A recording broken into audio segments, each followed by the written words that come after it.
Assalamualaikum warahmatullahi wabarakatuh.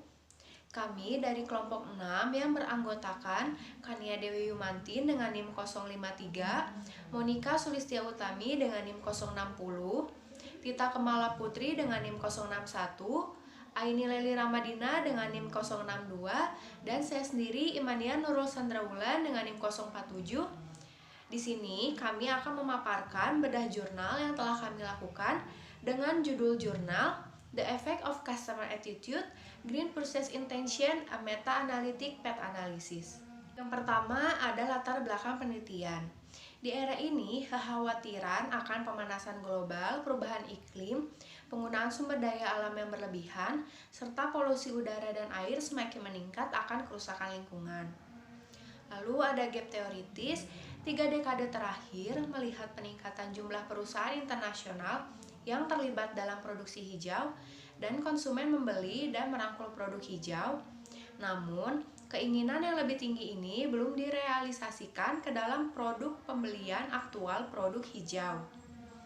Terlepas dari sikap positif pelanggan terhadap produk ramah lingkungan, penelitian sebelumnya menunjukkan bahwa konsumen arus utama tidak membeli produk ramah lingkungan seperti yang diperkirakan, dan pangsa produk ini secara teratur lebih rendah 4% dari keseluruhan penjualan. Lalu, ada gap empiris. Banyak penelitian sebelumnya telah menyelidiki sikap dan niat beli konsumen terkait produk ramah lingkungan dengan menggunakan teori perilaku terencana atau TPB. Joshi dan Rahman tahun 2016 dan Pathak tahun 2016. Namun, sebagian besar studi ini menyatakan tidak terdapatnya atau korelasi yang lemah antara sikap positif dan perilaku pembelian yang sebenarnya. Joshi dan Rahman tahun 2015 menunjukkan bahwa TPB gagal menangkap hubungan antar variabel sikap atau kepedulian lingkungan dan customer attitude yang sebenarnya dapat mempengaruhi GPI atau Green Purchase Intention. Selanjutnya, ada identifikasi masalah. Yang pertama, poin A, apakah terdapat hubungan customer attitude terhadap Green Purchase Intention? Yang kedua, apakah terdapat hubungan subjective norm terhadap Green Purchase Intention? Yang ketiga, apakah terdapat hubungan perceived behavior control terhadap Green Purchase Intention? Yang keempat, apakah terdapat hubungan subjective norm terhadap customer attitude? Yang kelima, apakah terdapat hubungan perceived behavior control terhadap customer attitude? Lalu poin B, yang pertama, apakah terdapat hubungan environmental belief terhadap customer attitude? Yang kedua, apakah terdapat hubungan environmental knowledge terhadap customer attitude? Yang ketiga, apakah terdapat hubungan environmental awareness terhadap customer attitude? Yang keempat, apakah terdapat hubungan environmental consciousness terhadap customer attitude? Yang kelima, apakah terdapat hubungan environmental concern terhadap customer attitude? Lalu poin C, yang pertama, apakah terdapat customer attitude berperan memediasi hubungan environmental belief terhadap Green Purchase Intention? Yang kedua, apakah terdapat customer attitude berperan memediasi hubungan environmental knowledge terhadap Green Purchase Intention? Yang ketiga, apakah terdapat customer attitude berperan memediasi hubungan environmental awareness terhadap Green Purchase Intention? Yang keempat, apakah terdapat customer attitude berperan memediasi hubungan environmental consciousness terhadap Green Purchase Intention? Yang kelima, apakah terdapat customer attitude berperan memediasi hubungan environmental concern terhadap Green Purchase Intention? Perkenalkan, nama saya Kania Dewi Yumantin dengan NIM 511181053. Di sini saya akan menjelaskan mengenai tujuan penelitian. Pertama, tujuan penelitian itu adalah untuk mengetahui hubungan consumer attitude terhadap Green Purchase Intention. Lalu yang kedua ada untuk mengetahui hubungan subjective norm terhadap Green Purchase Intention. Lalu yang ketiga ada untuk mengetahui hubungan perceived behavior control terhadap Green Purchase Intention. Lalu ada untuk mengetahui hubungan subjective norm terhadap consumer attitude, lalu ada untuk mengetahui hubungan perceived behavior control terhadap consumer attitude. Lalu yang kedua, di sini ada yang bagian B-nya, yaitu yang pertama untuk mengetahui hubungan environmental belief terhadap consumer attitude. Lalu yang kedua untuk mengetahui hubungan environmental knowledge terhadap consumer attitude. Yang ketiga untuk mengetahui hubungan environmental awareness terhadap consumer attitude. Lalu ada untuk mengetahui hubungan environmental consciousness terhadap consumer attitude. Lalu ada untuk mengetahui hubungan environmental concern terhadap consumer attitude. Selanjutnya ada yang bagian C, yang ketiga, yaitu untuk mengetahui consumer attitude berperan memediasi hubungan environmental belief terhadap GPI. Yang kedua ada untuk mengetahui consumer attitude berperan memediasi hubungan environmental knowledge terhadap GPI. Yang ketiga, untuk mengetahui consumer attitude berperan memediasi hubungan environmental awareness terhadap GPI. Yang keempat, untuk mengetahui consumer attitude berperan memediasi hubungan environmental consciousness terhadap GPI. Dan yang kelima, untuk mengetahui consumer attitude berperan memediasi hubungan environmental concern terhadap GPI. Selanjutnya di sini ada tinjauan pustaka. Yang pertama ada subjective norm. Subjective norm itu atau norma subjektif adalah persepsi atau pandangan seseorang terhadap kepercayaan orang lain yang akan memenuhi minat untuk melakukan atau tidak melakukan perilaku yang sedang dipertimbangkan. Ini menurut Jogianto 2007 dalam Septifani 2014. Lalu yang kedua ada environmental consciousness, yaitu adalah menurut Zelezny dan Schluss pada tahun 2000, salah satu faktor psikologis tertentu dalam diri yang mendorong seseorang untuk bertindak dalam aktivitas yang ramah lingkungan. Lalu yang ketiga ada environmental concern, yaitu menurut Chan dan Lau pada tahun 2000, environmental concern adalah sikap kuat untuk melindungi lingkungan, untuk lebih memahami penerimaan gerakan hijau di suatu negara, memeriksa pandangan konsumen tentang masalah yang berkaitan dengan lingkungan. Lalu selanjutnya ada environmental knowledge, yaitu menurut LaRocque et al. 2001 mengatakan bahwa pengetahuan adalah konstruk yang signifikan yang mempengaruhi konsumen untuk mengumpulkan dan mengorganisasikan informasi, seberapa banyak informasi yang digunakan untuk mengambil keputusan dan bagaimana konsumen mengevaluasi produk. Lalu selanjutnya ada perceived behavior control, yaitu di mana tingkat kemudahan atau kesulitan yang dirasakan dalam melakukan perilaku yang dianggap mencerminkan pengalaman masa lalu serta halangan dan rintangan yang diantisipasi menurut Davis pada tahun 1999. Selanjutnya ada consumer attitude. Menurut Kotler pada tahun 2009 berpendapat bahwa consumer attitude adalah pandangan tentang kesukaan atau ketidaksukaan secara evaluasi, perasaan, dan kecenderungan terhadap suatu objek atau ide. Lalu ada green purchase intention. Menurut Peter pada tahun 2011 mendefinisikan green purchase intention sebagai pemenuhan kebutuhan dan kebutuhan konsumen tanpa merusak lingkungan. Selanjutnya di sini ada hipotesis penelitian. Berdasarkan pada penelitian, hipotesis yang dikembangkan untuk penelitian ini adalah sebagai berikut. H1A, terdapat hubungan consumer attitude terhadap green purchase intention. H1B, terdapat hubungan subjective norm terhadap green purchase intention. H1C, terdapat hubungan perceived behavior control terhadap green purchase intention. H1D, terdapat hubungan subjective norm terhadap consumer attitude. H1E, terdapat hubungan perceived behavior control terhadap consumer attitude. Lalu ada H2A.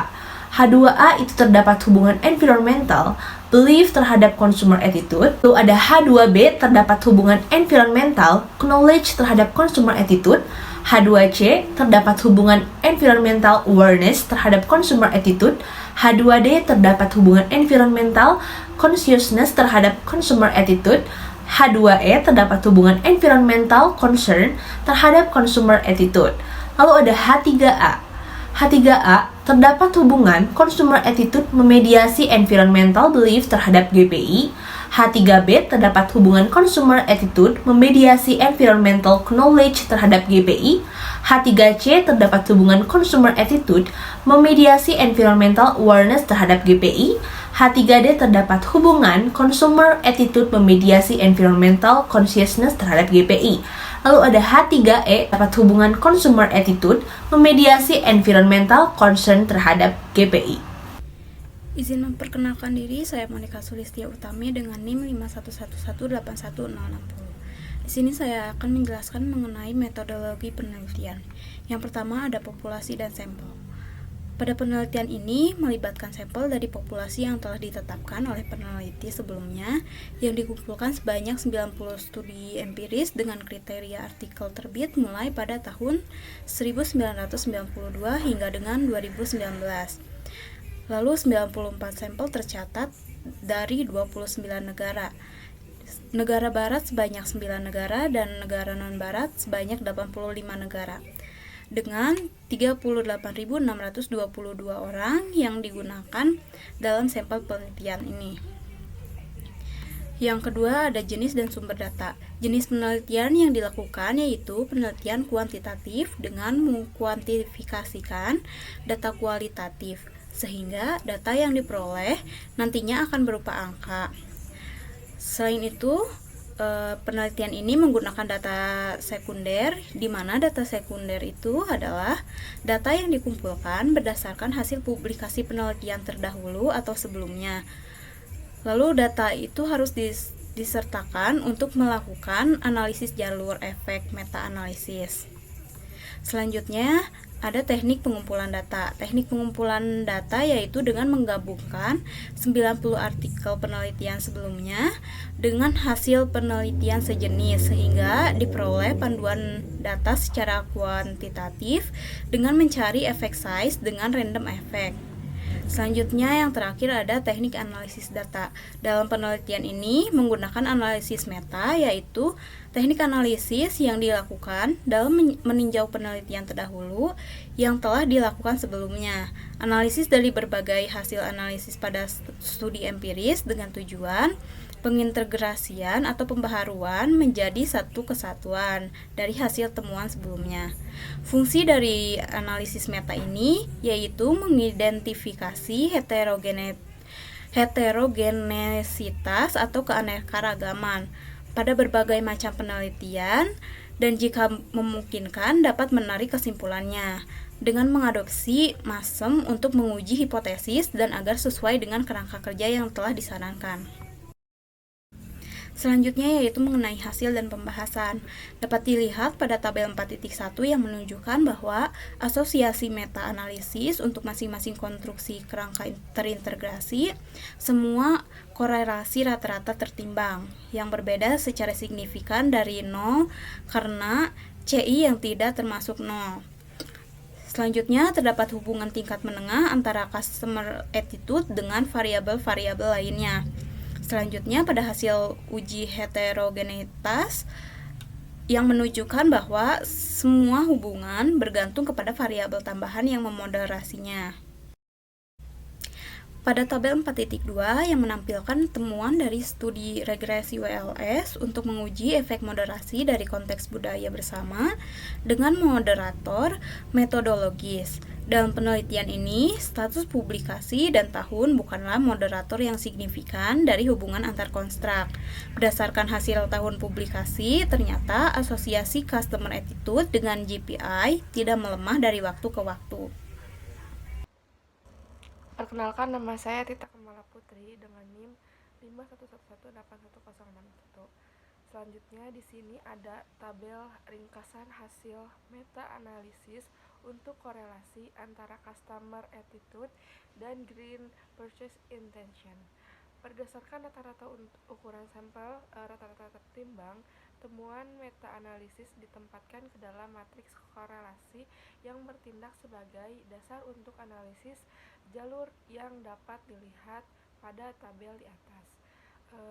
Minimal 2 asosiasi untuk setiap sel matriks terlibat dalam matriks korelasi seperti yang umum dalam analisis MASEM. Akibatnya, praktikkan kehati-hatian untuk hubungan antara konstruksi yang disajikan hanya dalam satu penelitian. Selanjutnya di sini kita bisa lihat sama-sama ya bahwa ada tabel bobot regresi standar model mediasi penuh, langsung dan tidak langsung. Selanjutnya, kami juga menggunakan beberapa jurnal untuk mendukung penulisan kami. Yang pertama ada jurnal internasional. Yang pertama itu judulnya Impact of Culture, Behavior, and Gender on Green Purchase Intention. Yang kedua ada jurnal internasional kedua, The Influence of Environmental Knowledge on Green Purchase Intention, The Role of Attitude as Mediating Variable. Lalu jurnal nasional yang pertamanya yang berjudul Pengaruh Lingkungan, Pengetahuan, dan Sikap Konsumen Terhadap Niat Beli Produk Ramah Lingkungan. Lalu yang terakhir ada jurnal nasional 2 yang berjudul Pengaruh Sikap dan Norma Subjektif Terhadap Niat Beli dan Keputusan Pembelian. Selanjutnya akan dilanjutkan oleh saya, Aini Leili Ramadina dengan NIM 062 akan menjelaskan slide 13. Kesimpulan bahwa kerangka kerja integrasi kami adalah kerangka kerja yang efektif yang dapat digunakan untuk mempelajari sikap konsumen dan niat beli konsumen terhadap produk ramah lingkungan. Hasilnya menunjukkan bahwa konstruksi dari Sumarti 2014, model GBP dapat memajukan validitas prediktif kerangka TBP dalam domain pemasaran hijau. Hasil kontribusi pada literatur konsumen dengan memberikan dukungan empiris tambahan untuk 3 konstruksi TBP, yaitu sikap, norma subjektif, dan kontrol perilaku yang dirasakan, dan memprediksi GBP bersama dengan efek signifikan dari environmental knowledge, awareness, continuousness, concern, and additional constructs in prediction consumer attitude. Dan hasil ini mendukung hipotesis 1A sampai E dan hipotesis 2 dan 2B dan sampai E dari penelitian ini bertentangan dengan hasil efek langsung environmental belief yang tidak memiliki pengaruh langsung terhadap consumer attitude. Hasil menunjukkan bahwa kerangka integrasi dengan 4 faktor, environmental knowledge, awareness, continuousness, and concern, menunjukkan model fit keseluruhan yang lebih baik. Keempat faktor memiliki pengaruh yang kuat pada model TBP. Terakhir, pada penelitian ini menemukan bahwa consumer attitude secara parsial memediasi efek dari 5 faktor environmental belief dan gagasan bahwa kerangka TBP hingga GBP berintegrasi adalah alat yang kuat untuk menjelaskan efek yang relatif, langsung dan tidak langsung dari consumer attitude yang pendahulunya adalah GBP di berbagai. Saran pada penelitian ini mengenali masa depan, mengenali efek dari faktor-faktor dikecualikan dalam penelitian ini. Penelitian sebelumnya dapat membandingkan kemampuan penjelas model alternatif dalam menjelaskan consumer attitude dan green purchase intention. Analisis moderator ini terbatas karena penyelidikan terbatas dari beberapa asosiasi serta deskripsi pengaturan studi yang tidak memadai dalam studi asli. Oleh karena itu, studi ini dibatasi untuk menyelidiki hanya asosiasi dan moderator tersebut, yaitu budaya, tahun, publikasi, jenis responden, dan status pendidikan. Yang disajikan dalam studi yang ada moderator ekstra, misalkan dimensi budaya lain, dapat memoderasi beberapa asosiasi. Oleh karena itu, penelitian selanjutnya harus melakukan penelitian tambahan untuk mempertimbangkan moderator tertentu. Sekian presentasi dari kelompok kami. Apabila masih banyak kesalahan, kami mohon maaf yang sebesar-besarnya. Wassalamualaikum warahmatullahi wabarakatuh.